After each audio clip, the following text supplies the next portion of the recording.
Bienvenue dans cette nouvelle capsule. Je vais aborder un sujet qui, s'il ne nous concerne pas directement, peut probablement toucher quelqu'un de notre entourage. Je parle des personnes toxiques. Alors, comment s'en éloigner, ou plutôt comment faire pour qu'elles s'éloignent d'elles-mêmes?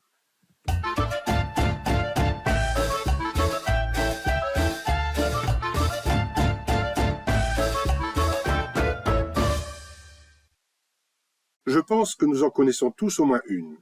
Nous ne la nommons peut-être pas sous ce terme, mais nous avons tous eu ou avons eu dans notre entourage une personne de mauvaise influence, accaparante, contrôlante, usante, manipulatrice, profiteuse, hypocrite, égoïste, méchante, voire même maléfique. Je n'exposerai pas ici la définition d'une personne toxique ou comment la reconnaître, mais plutôt, une fois que c'est fait, comment affaiblir le lien qui nous relie à elle et faire en sorte que ce soit elle qui s'éloigne. Lorsque nous sommes sous l'emprise d'une personne toxique, bon nombre de conseils disent simplement de couper les liens avec ces personnes. Mais dans la majeure partie des cas, ça ne marche pas, car elles connaissent les techniques pour nous avoir sous leur emprise. Alors, la meilleure solution pour s'en distancer serait qu'elle s'éloigne d'elle-même et de ne plus lui donner l'occasion de nous avoir sous son emprise. Cependant, malgré certaines démarches pour s'en éloigner, bien des personnes se demandent pourquoi elles attirent toujours le même genre d'individus, même après avoir essayé de couper les liens. Pourquoi elles vivent souvent les mêmes situations, pourquoi il leur arrive toujours le même genre de problème. Alors, comment faire pour ne plus les avoir dans notre entourage?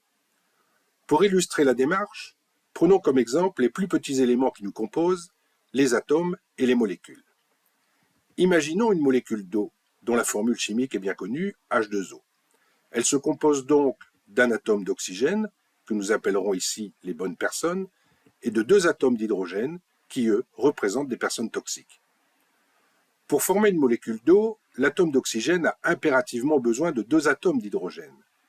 Si, comme le conseillent beaucoup de conseilleurs, nous coupons les liens des atomes d'hydrogène, de par sa nature, si un atome d'hydrogène, donc une personne toxique, passe à proximité, cette personne verra une opportunité de se greffer à la bonne personne, l'atome d'oxygène, et la situation redeviendra exactement la même.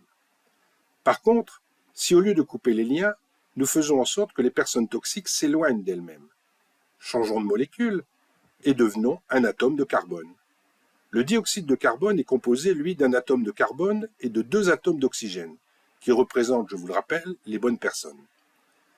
Comme cet atome de carbone n'accepte que les atomes d'oxygène, un atome d'hydrogène qui passerait à proximité, atome qui représente une personne toxique, n'aura aucune possibilité ou aucune envie de se greffer à vous et s'éloignera de lui-même. Par contre, une bonne personne qui sera compatible avec qui vous êtes pourrait bien d'elle-même se rapprocher de vous. Bref, pour éloigner les personnes toxiques, changez votre molécule, changez votre manière d'être, et la meilleure façon de le faire, c'est d'être vous-même. Laissez exprimer votre personnalité, votre humour, votre gentillesse, votre empathie. N'accordez aucune importance aux jugements qui pourraient vous être adressés. Vous allez peut-être perdre des contacts, des amis, voire même des personnes proches, mais au moins, les personnes qui resteront dans votre entourage et celles qui vont s'approcher de vous seront des personnes compatibles avec qui vous êtes.